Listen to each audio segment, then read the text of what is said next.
Bonjour et bienvenue à tous.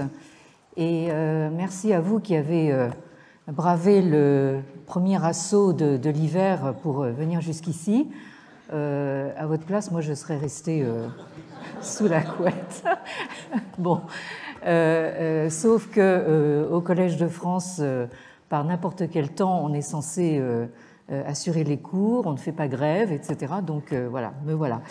Alors, la semaine dernière, nous avons repris nos travaux en rappelant dans quelles circonstances la fameuse qualification de la Chine par Montesquieu comme un État despotique dont le principe est la crainte.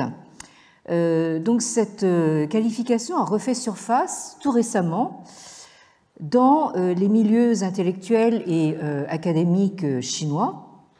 Alors, ces circonstances sont à considérer sur fond de montée en puissance de la Chine depuis le début de notre XXIe siècle, qui lui a conféré suffisamment d'assurance et d'aplomb pour entreprendre de contester les fondements de la puissance occidentale, à commencer par les valeurs de la démocratie libérale.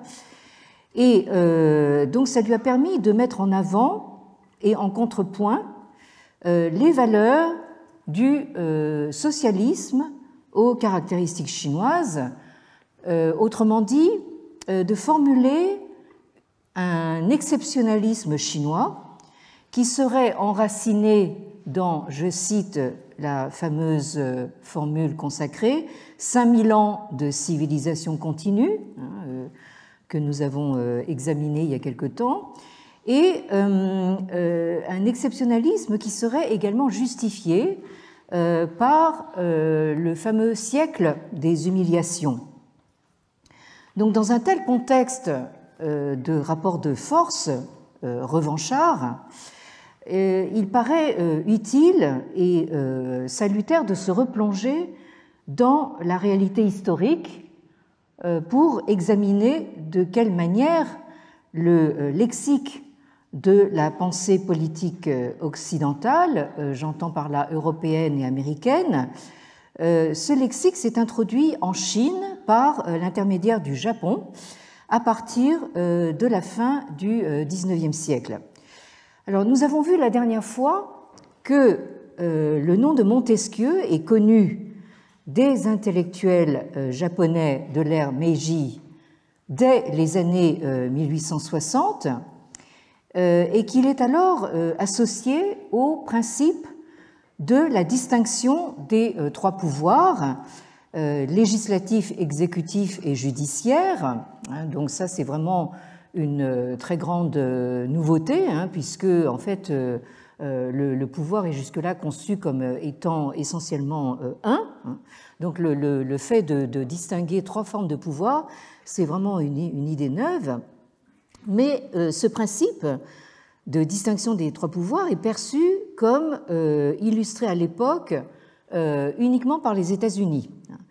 Alors, entre parenthèses, on imagine à quel point ces mêmes intellectuels seraient consternés de voir aujourd'hui le pouvoir judiciaire américain de moins en moins indépendant, sous l'action du premier mandat de Donald Trump, situation qui n'a guère de chance de s'améliorer avec son second mandat.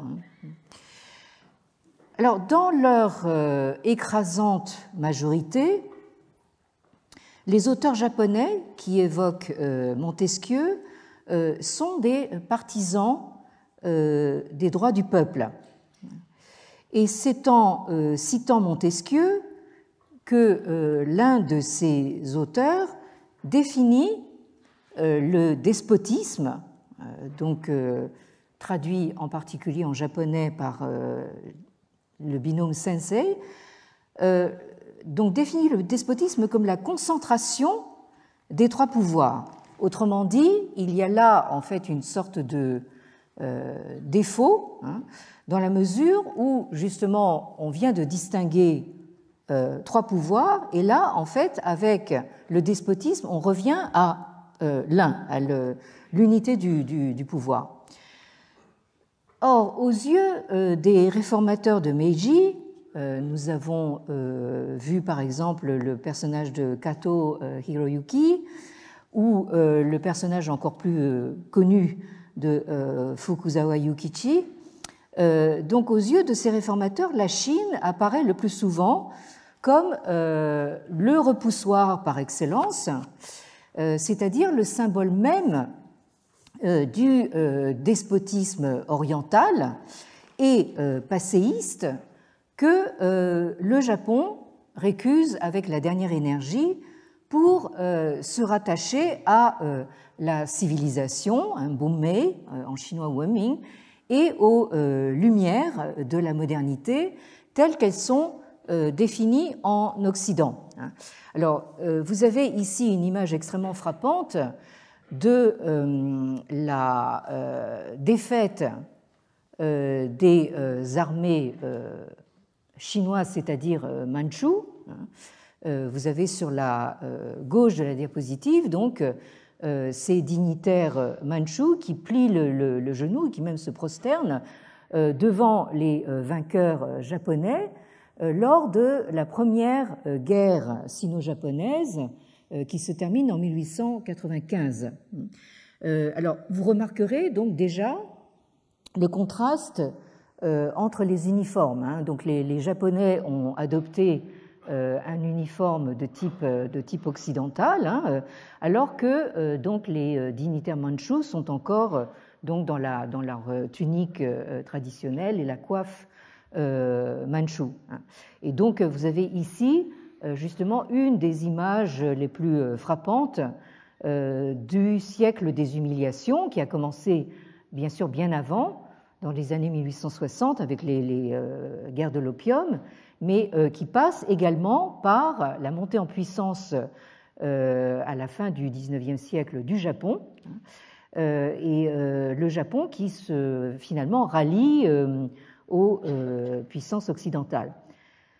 Alors, néanmoins, les idées des penseurs politiques européens et de notre Montesquieu national en particulier passent malgré tout du japonais en chinois, notamment grâce à Liang Qichao, que nous avons vu passer la dernière fois, qui est le disciple principal du grand réformateur Krang Yo-wei, qui en 1898 a tenté de réformer le système impérial, et cette tentative s'est soldée par un fiasco, qui a eu pour conséquence que Liang Qichao a dû se réfugier au Japon dès le lendemain de ce fiasco.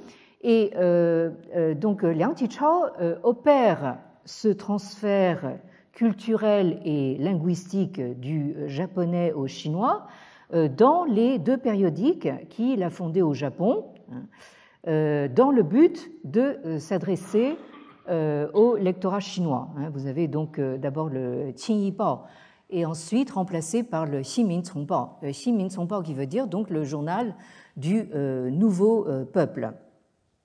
Alors dans ce Ximincongbao de 1902, Liang Qichao consacre une série d'articles intitulés, vous avez le titre en bas de la diapositive, donc Fa Li Xue Da Jia Meng de Sijiu Zhe Xue Shuo, c'est-à-dire donc la doctrine de Meng de Sijiu, c'est la translittération chinoise de Montesquieu, donc éminent théoricien des lois. Alors, nous avons vu à la fin du dernier cours que c'est en fait une traduction à peine remaniée de la partie consacrée à la philosophie sociale de Montesquieu dans l'histoire de la philosophie d'Alfred Fouillé. Alfred Fouillé qui a vécu de 1838 à 1912, qui a enseigné la philosophie à l'École normale supérieure et qui a publié donc cette histoire de la philosophie en 1875. Et ce qui est tout à fait remarquable, c'est que cet ouvrage en français a été traduit en japonais 10 ans plus tard, 11 ans plus tard, 1886, par Nakae Chomin, donc ce grand intellectuel japonais dont nous avons parlé la dernière fois, donc intitulé en japonais Rigaku no Enkakushi. C'est en fait la première histoire de la philosophie publiée au Japon. Alors ça me paraissait intéressant d'insister un petit peu sur ce passage du Japon à la Chine par le détour par la France. Donc là, vous voyez comment circulent les idées et que cette circulation des idées gagne évidemment beaucoup à l'ouverture, à la diversité et au pluralisme. Alors, une petite parenthèse anecdotique, histoire de ne pas parler que de messieurs, que ce soit des Japonais, des Chinois ou des Français.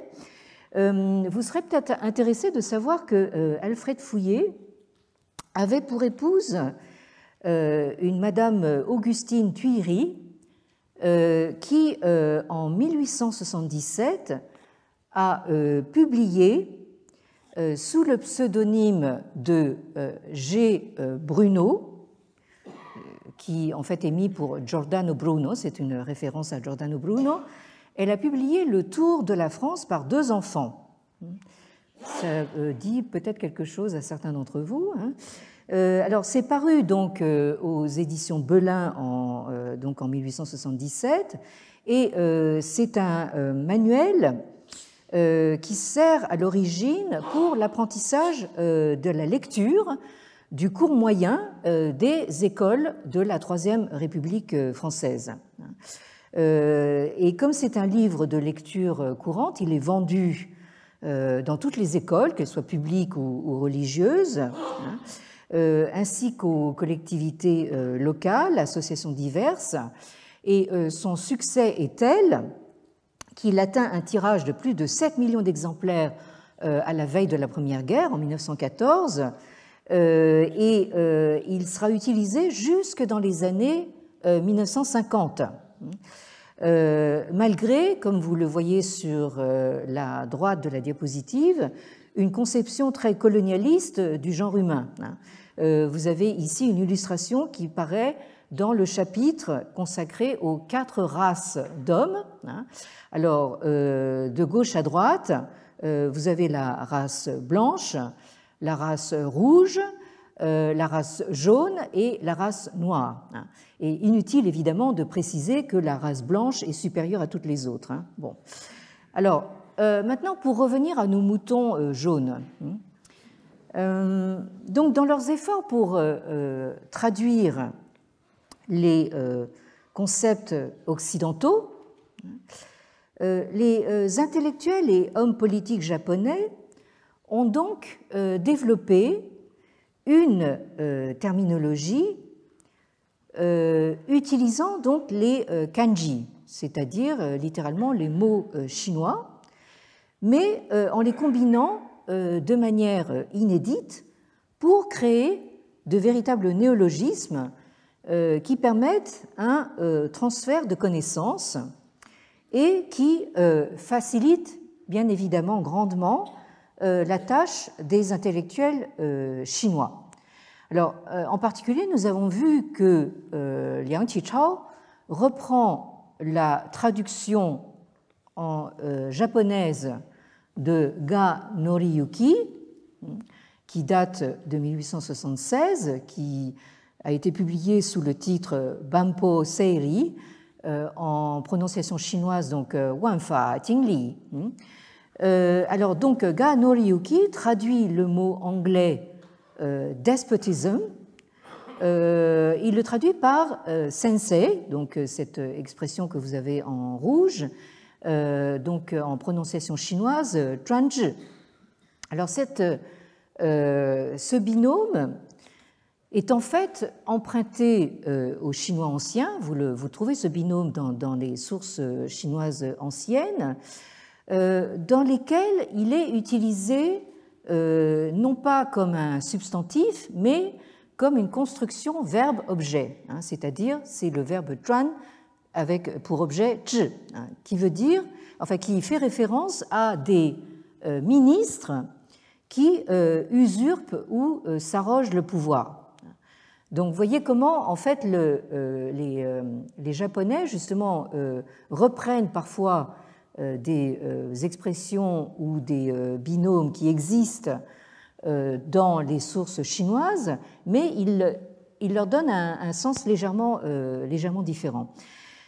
Alors, le point important est que ce biais de traduction par sensei ou zhuanzhi détache la notion de despotisme de celle de monarchie. Si nous revenons, par exemple, à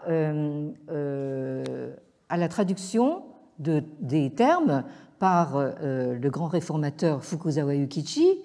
Donc, il nous parle des différents types de gouvernement, en commençant par Rikun, Lijun en chinois, qui veut dire donc établir le pouvoir du prince, hein, ou du souverain, qui est censé donc traduire le concept de monarchie.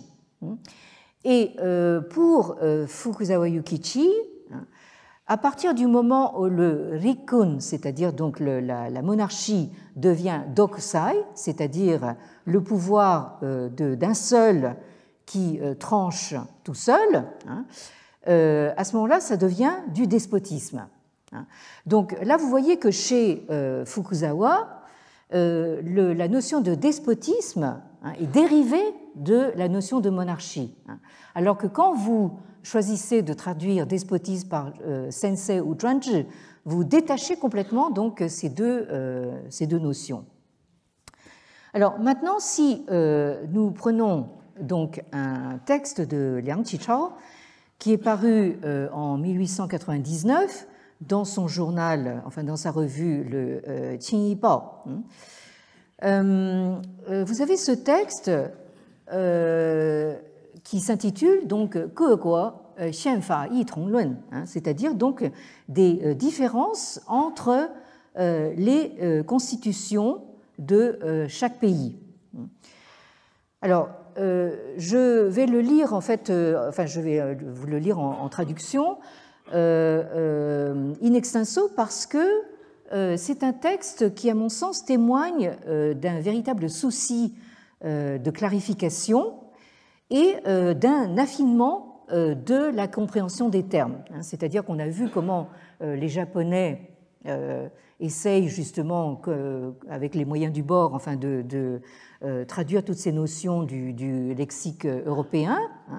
Et là, vous avez Liang Qichao qui arrive par derrière et qui essaye de clarifier un petit peu les choses. Alors, il commence par nous dire Xianfa.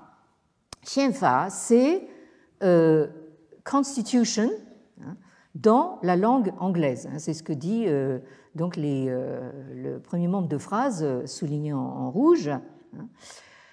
Constitution, ce qui peut signifier l'ensemble des lois fondamentales de l'État.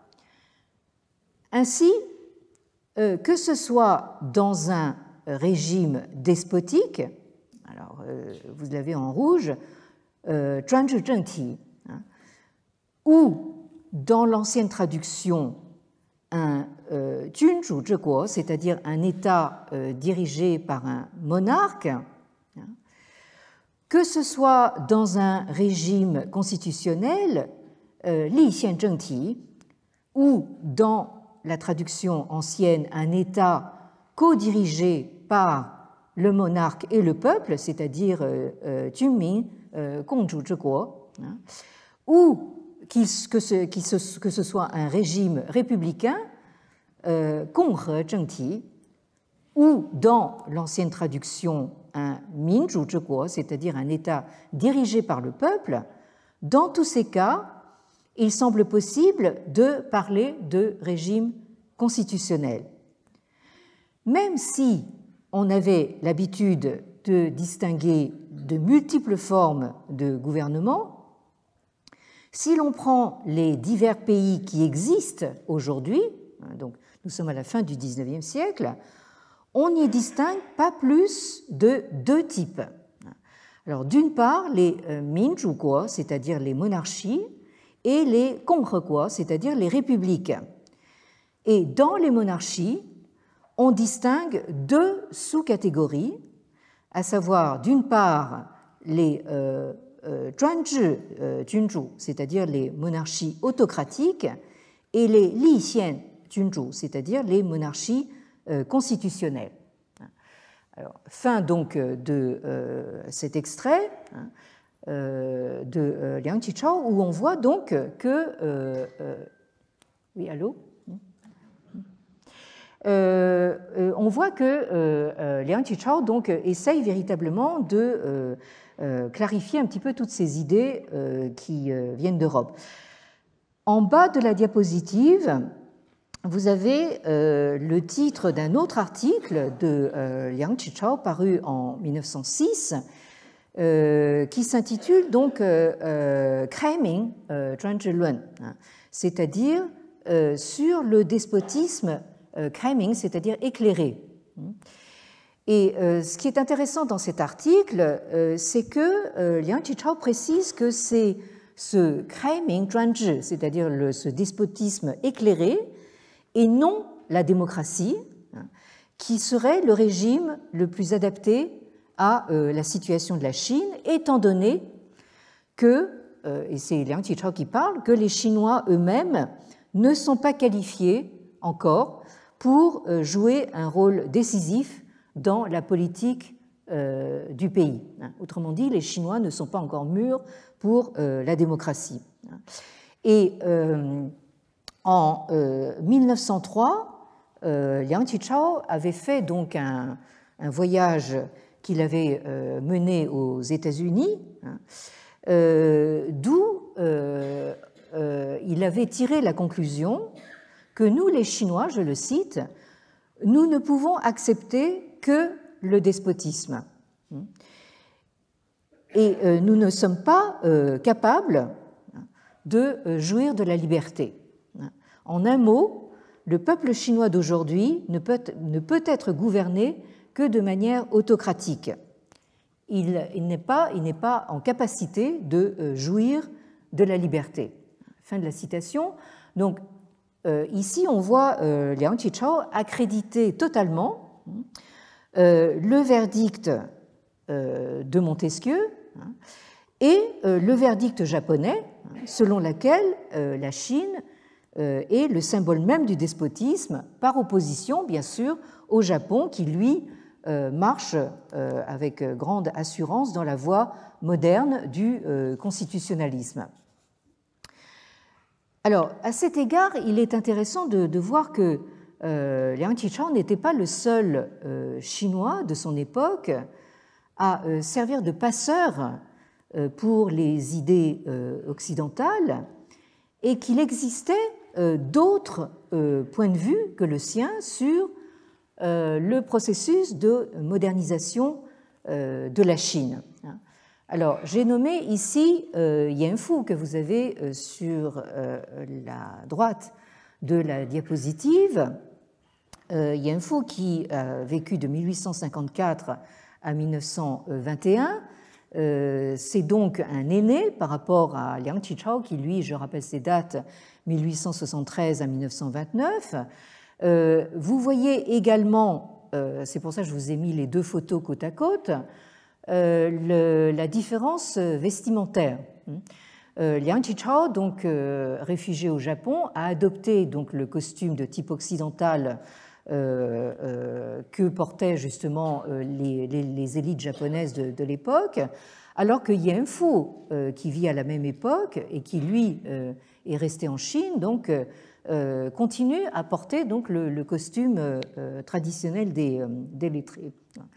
Alors, Yan Fu, lui, de la même façon que Liang Qichao, s'était forcé d'initier ses compatriotes chinois aux œuvres philosophiques occidentales par le biais de ses traductions et de ses essais.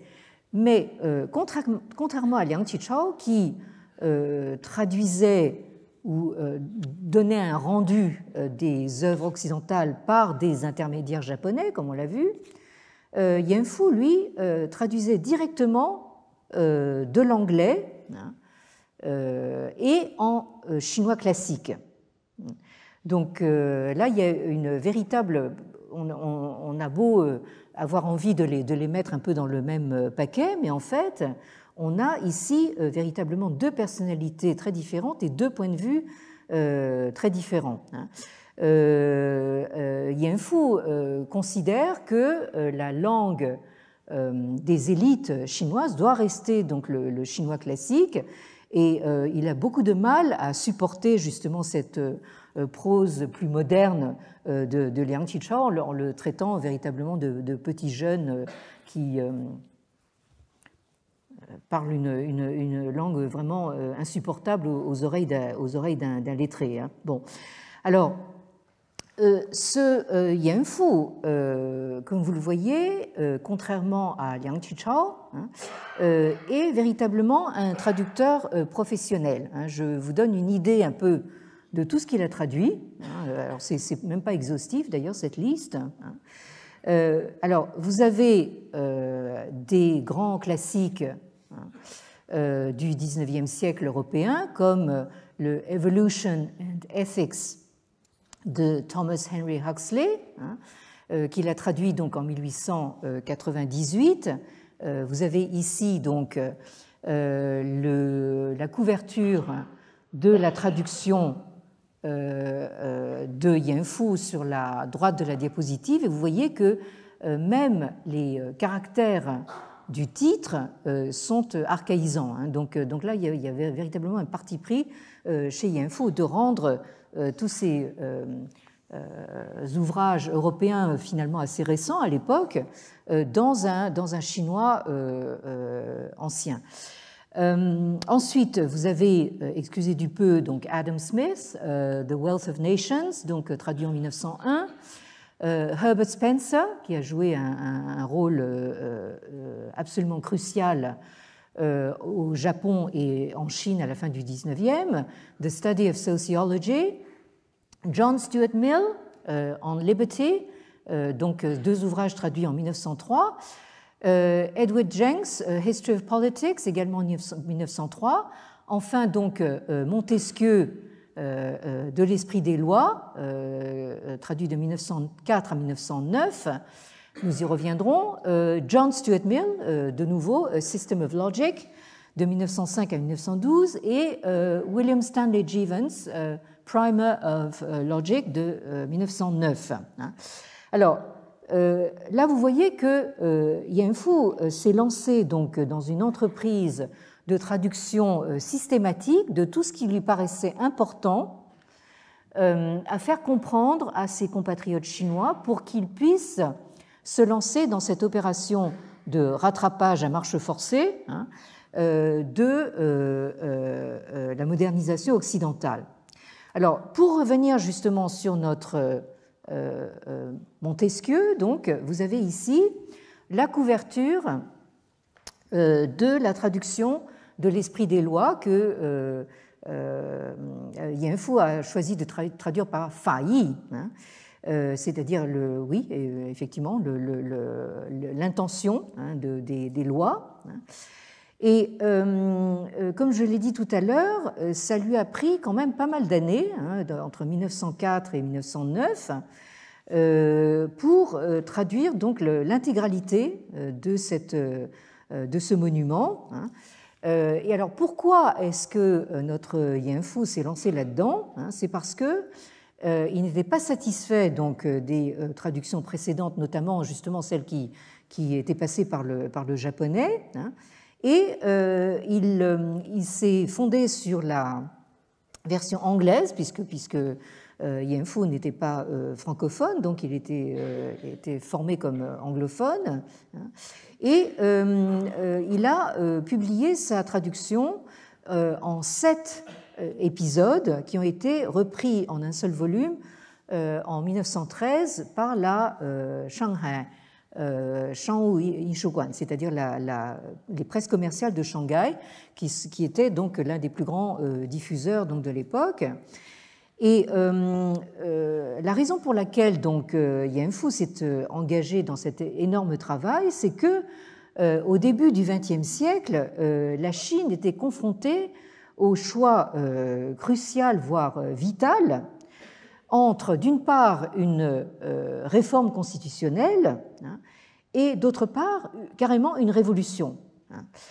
Et comme ses contemporains, Yan Fu considérait donc l'esprit des lois de Montesquieu comme le classique par excellence du constitutionnalisme moderne qui faisait le plus autorité. Et c'est pour ça que vous aurez remarqué que dans toute la liste que je vous ai montrée tout à l'heure, donc Montesquieu, c'est le seul auteur français qui a été choisi pour traduction par Yan Fu. Alors, il faut également souligner que Yan Fu, en tant que diplômé de l'Académie navale, c'est là qu'il a été formé à l'anglais, il a été profondément affecté par les défaites maritimes de la Chine face au Japon. En fait, la montée en puissance du Japon a été beaucoup assise justement sur sa puissance maritime, alors que la Chine n'a jamais été, en fait, jusqu'à une date récente, une puissance maritime, et c'est ce qui explique du coup justement cette défaite de 1895. Et bien que Yan Fu se soit évidemment intéressé de très près aux réformes du Japon de Meiji, il ne préconisait absolument pas d'apprendre du Japon. Ça, c'est une de ses grandes différences avec Liang Qichao. Yan Fu estimait que l'occidentalisation du Japon présentait des défauts tels que, je cite, la recherche d'un succès rapide et de profit instantané. Je cite encore des défauts comme des fondations instables et enfin l'adoption de la force militaire. Alors évidemment, Yan Fu porte ce genre de jugement de son point de vue de lettré confucéen bontain, parce que il reproche au Japon de ne pas assurer donc le repos de son peuple, de ne pas cultiver ses fondations pour laisser le peuple se développer naturellement. C'est-à-dire que ce qu'il reproche finalement au Japon de Meiji, c'est d'avoir voulu se moderniser à marche forcée et conquérir le monde par la force. Alors, selon Yan Fu, bien que la réforme du Japon ait été, il faut le reconnaître, très, très efficace, ce recours à la force est selon lui une erreur parce que donc ces marches forcées n'ont pas permis au peuple japonais de progresser véritablement, et essentiellement en termes moraux. Et par conséquent, donc, je cite, le fait que le Japon ait appris de l'Occident sans se soucier de cultiver les fondements de son pays ne peut être considéré comme une réussite et encore moins comme un exemple pour la Chine. Donc là, vous avez donc le lettré confucéen qui parle et qui dit que pour lui, l'important, c'est quand même justement l'assise morale, le fondement éthique de la population. Et après, on peut évidemment essayer d'avancer du point de vue technologique. Et donc, c'est justement cette guerre sino-japonaise de 1894 à 95 qui a convaincu justement Yan Fu de se consacrer à cet énorme travail de traduction pour rechercher donc un autre type de vérité dans les sources occidentales. Alors, les débats qui se déchaînent au Japon à la fin des années 1880 se retrouve, je dirais presque mécaniquement, en Chine, avec une décennie de décalage. On pourrait dire que la Chine, à l'époque, a toujours un métro de retard sur le Japon. Alors, en Chine, bien sûr, ça se présente sous une forme et dans un contexte différent. Donc, ces débats japonais se retrouvent en Chine au début des années 1900. Alors, durant les années qui ont précédé la chute définitive de l'empire mandchou, donc en 1911, l'influence de la pensée de Montesquieu, telle que l'a présentée Liang Qichao à ses compatriotes chinois, a été bien sûr prépondérante. C'est ce qu'il a fait donc à la fin du XIXe et au début du XXe siècle, à travers justement, on l'a vu, les périodiques qu'il a créés au Japon. Et en reprenant donc les critiques de Montesquieu contre le despotisme chinois, Liang Qichao et à sa suite d'autres intellectuels chinois ont dénoncé l'absence d'un système de loi en Chine et l'arbitraire du pouvoir impérial. Mais alors que certains des compatriotes de Liang Qichao, tels le fameux Sun Yat-sen, donc futur président de la Première République chinoise à partir de 1912, certains compatriotes se sont prononcés, eux, en faveur de la République, alors que Liang Qichao a plutôt marqué ses préférences pour la monarchie constitutionnelle. Il pensait en effet que substituer la République à l'Empire, et ça c'est intéressant, c'était substituer le despotisme d'un groupe d'hommes au despotisme d'un seul homme. Et que seul le pouvoir d'un monarque tempéré et contrôlé par une constitution avait des chances de réussir en Chine. Et dans tous ces débats, la position de Yan Fu représentait une voix très distincte dans l'opinion de la fin des Qing, c'est-à-dire de la dynastie mandchoue. Ce gouvernement mandchou et la plupart des réformateurs, comme Liang Qichao, étaient favorables à une monarchie constitutionnelle de type germano-japonais, c'est-à-dire plutôt autoritaire et doté de puissantes prérogatives royales, et alors que les révolutionnaires, au contraire, prônaient un républicanisme démocratique. Et dans cet ensemble, Yan Fu semblait presque seul à promouvoir une position politique modérée, c'est-à-dire celle de la démocratie constitutionnelle, c'est-à-dire ce qu'il appelait le Lixian Minzhu. Alors, en 1905, donc le Japon, 10 ans après avoir été victorieux sur la Chine mandchoue, remporte une autre victoire retentissante, cette fois sur la Russie tsariste.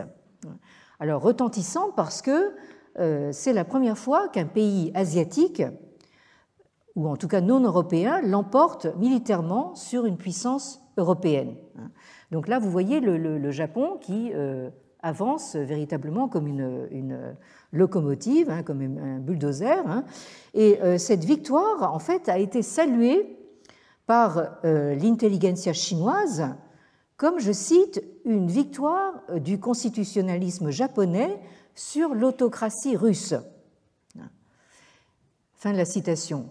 Et la victoire a donné un élan puissant au constitutionnalisme au point de pousser le gouvernement mandchou, pourtant extrêmement conservateur, sous la houlette de la fameuse impératrice douairière Cixi, donc a poussé ce gouvernement à proclamer son intention d'établir une constitution, idée qu'il avait pourtant catégoriquement rejetée seulement quelques années auparavant en provoquant le fiasco du fameux mouvement de réforme de 1898. Donc en quelques années, le gouvernement mandchou donc, change de braquet et donc passe justement de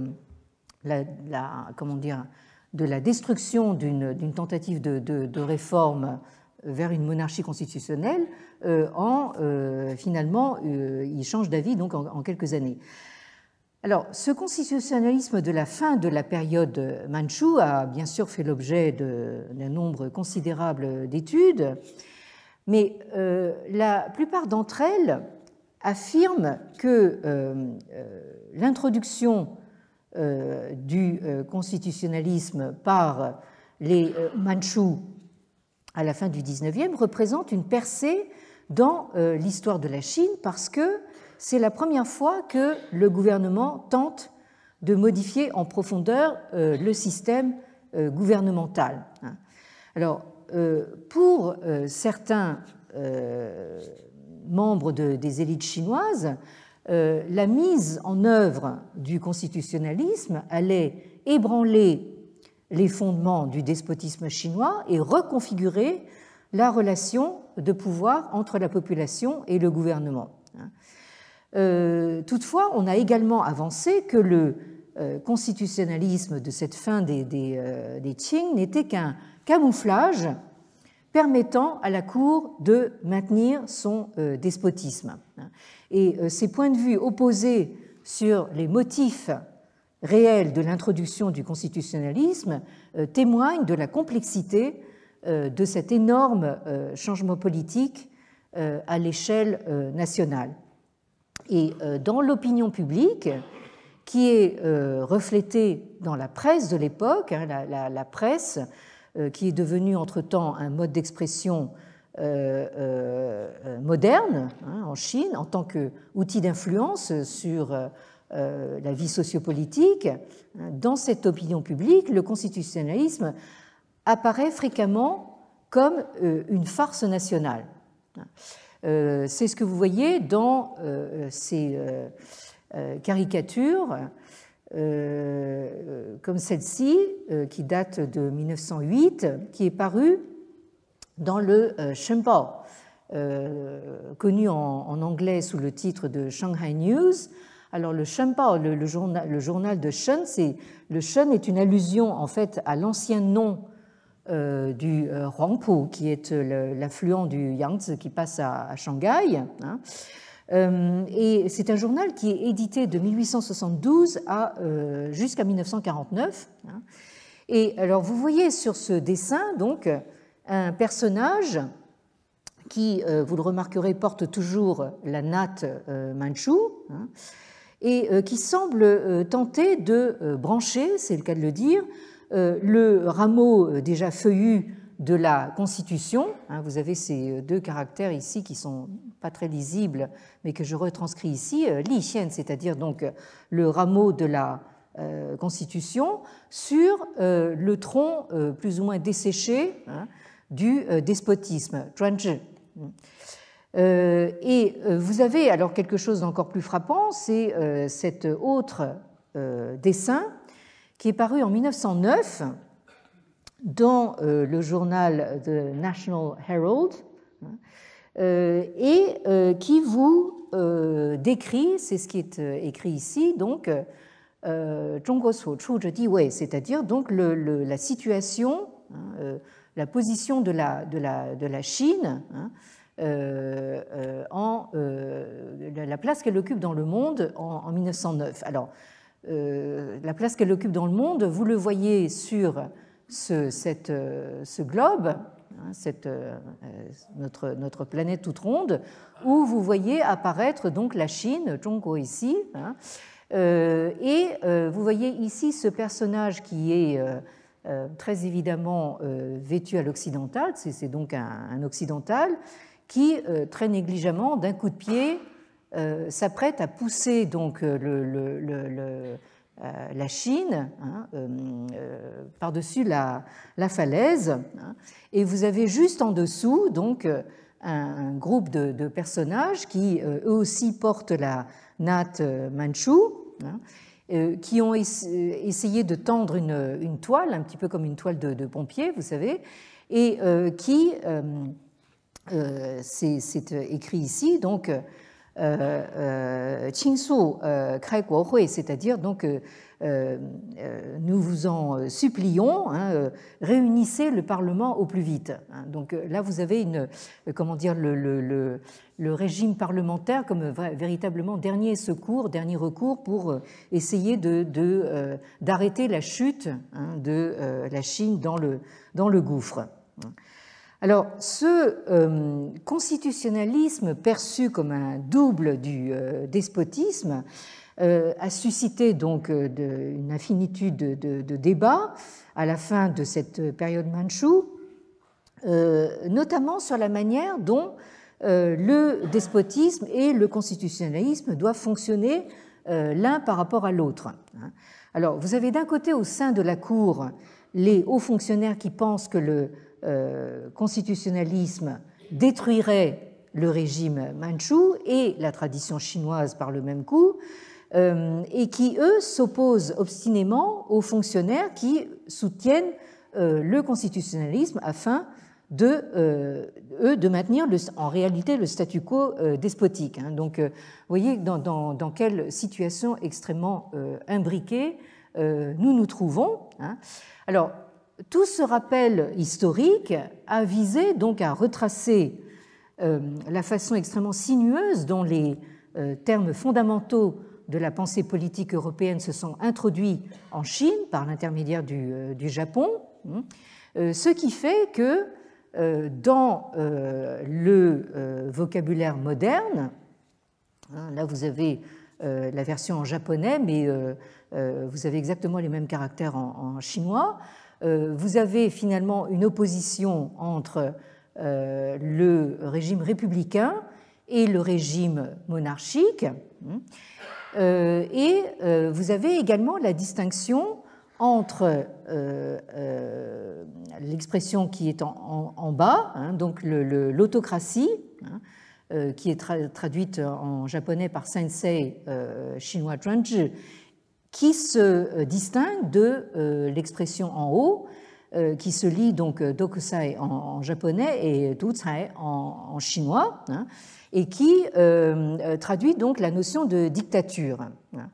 Alors, j'en veux pour preuve donc un ouvrage récent de notre collègue français Jean-Pierre Cabestan, qui a publié chez Gallimard donc cet ouvrage qui s'intitule Demain la Chine, démocratie ou dictature, en 2018. C'était juste avant la pandémie, et qui c'est un ouvrage qui a été traduit en chinois par Minzhu Haishi Duzai, c'est-à-dire donc démocratie ou dictature. Et alors, Jean-Pierre Cabestan, le voici.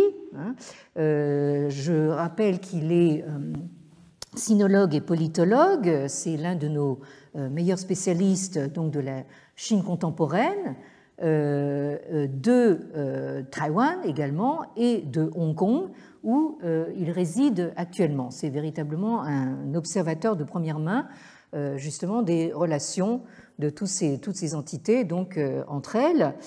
Et dans la foulée, il a publié encore plus récemment en 2021, toujours chez Gallimard, cet autre ouvrage qui s'intitule toujours Demain la Chine, mais Guerre ou paix, point d'interrogation, où l'on retrouve le fameux piège de Thucydide dont nous parlions il y a 2 ans. Alors, je vous lis ce que dit Jean-Pierre Cabestan en introduction de cet ouvrage. Il parle de la confrontation croissante et multidimensionnelle entre la Chine et les États-Unis, et il se pose la question, peut-elle conduire à la guerre ? Et il dit ceci, je cite, « À l'évidence, la méfiance entre la Chine et les États-Unis s'est attisée, nourrissant les risques de mauvais calculs sur les intentions et les actions de l'adversaire. Mais la première et la deuxième puissance économique mondiale se trouve-t-elle pour autant enferrée dans le fameux piège de Thucydide, selon lequel ce sont l'ascension d'Athènes au 5e siècle avant Jésus-Christ et la crainte qu'elle inspira à Sparte qui rendirent la guerre entre les deux cités inévitable? Dès 2012, le célèbre politiste américain Graham Allison commença à se montrer inquiet du risque de voir la Chine et les États-Unis tomber dans ce piège. Donc Graham Allison est l'auteur de cet ouvrage que vous avez sur la gauche de la diapositive intitulé Destined for War, Can America and China Escape Thucydides' Trap, c'est-à-dire donc destiné à la guerre. Est-ce que l'Amérique et la Chine peuvent encore éviter de tomber dans le piège de Thucydide? Donc c'est dans ce livre paru en 2017, c'est Jean-Pierre Cabestan qui parle, que Graham Allison développa le plus complètement l'hypothèse que la transition de puissance à laquelle, selon lui, nous assistons a de fortes chances de ne pas rester pacifique.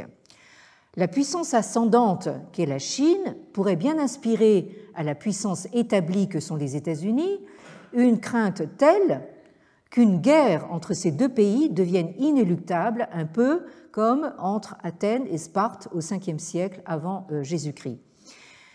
Il est important de préciser d'entrée de jeu, qu'Allison ne pense pas qu'une guerre sino-américaine soit inévitable. Il estime seulement qu'elle est plus probable qu'on ne le croit souvent.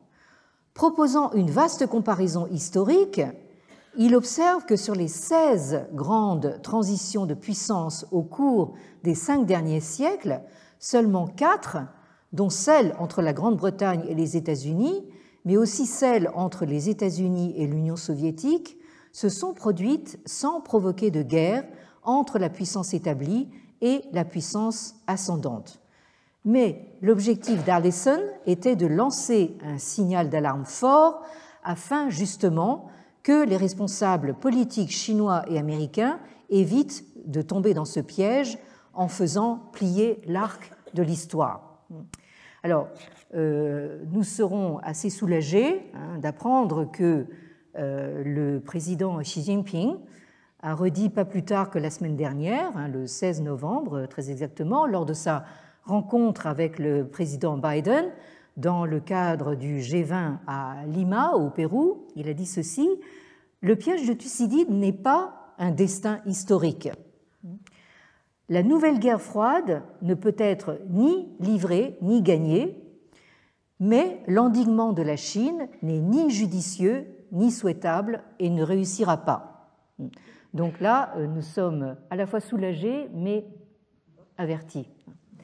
Je crois que je vais peut-être m'arrêter là avant d'aborder l'autre ouvrage de Jean-Pierre Cabestan. Je vois qu'il me reste quand même 5 minutes. Je vais quand même vous lire ce qui me paraît intéressant justement dans cet ouvrage de 2018 où Jean-Pierre Cabestan en fait se pose la question de savoir combien de temps pourrait encore durer le régime en place actuellement en Chine. Ça, c'est également une question qui peut nous intéresser. Et il écrit ceci: « Il est clair que la République populaire de Chine n'est pas éternelle. Pas plus, par exemple, que l'Union soviétique, la Corée du Nord ou le régime autoritaire de loi martiale à Taïwan qui a sévi de 1949 à 1987. Maintenant, Taïwan est mise en avant comme un exemple de démocratie, mais ça ne l'a pas été de tout temps. À long terme, la République populaire est sans aucun doute vouée à laisser la place à un autre système politique. Le Parti communiste chinois est condamné à disparaître ou à se transformer et à accepter de se disputer le pouvoir avec d'autres forces politiques dans un cadre plus ouvert et, espérons-le, pluraliste.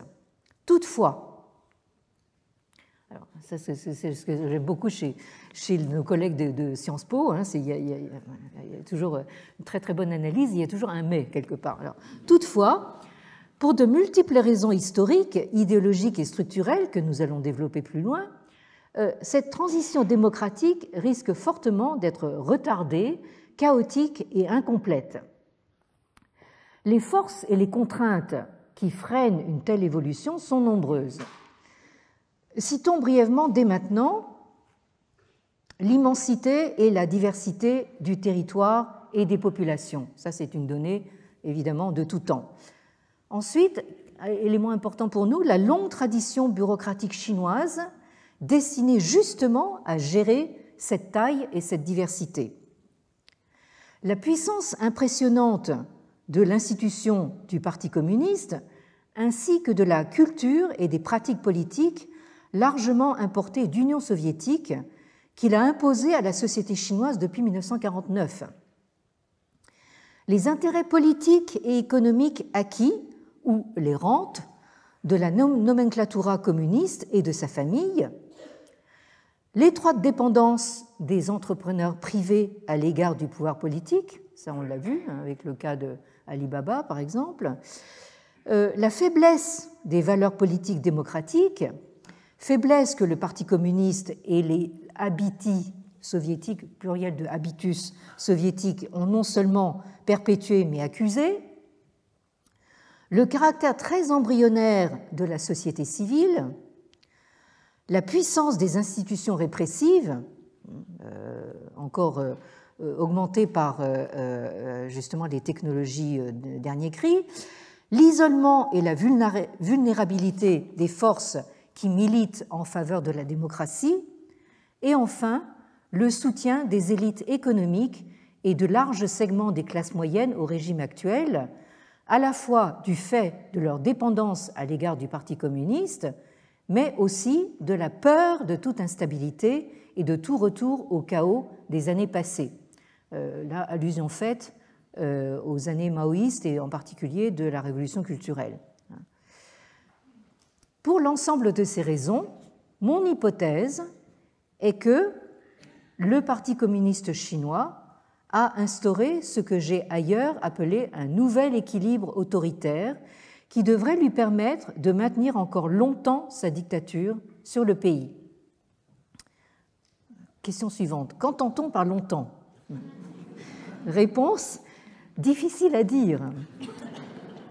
Tant les facteurs intérieurs et extérieurs de toute évolution et sortie du régime politique actuel sont nombreux. Disons 20 ans, mais 30 ans me semble tout aussi crédible. Bon, alors on a le temps. Hein. Les véritables questions sont de savoir à quel type de système politique la République populaire pourrait laisser la place et les formes que cette métamorphose serait susceptible de prendre. Là, je suis plus pessimiste.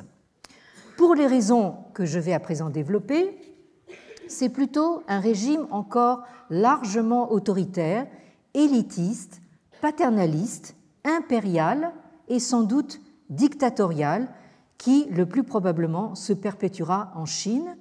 Et à plus long terme, la transformation de ce régime risque fort de se révéler chaotique, marquée par de profondes fractures politiques, des tentatives avortées de démocratisation, des reculs conservateurs et aussi des tentations militaristes destinées à préserver, en cas de vide politique, l'unité du pays. Fin de citation. Donc je vous laisse méditer sur l'avenir qui nous est encore laissé à espérer. Et nous reprenons ceci la semaine prochaine. Merci.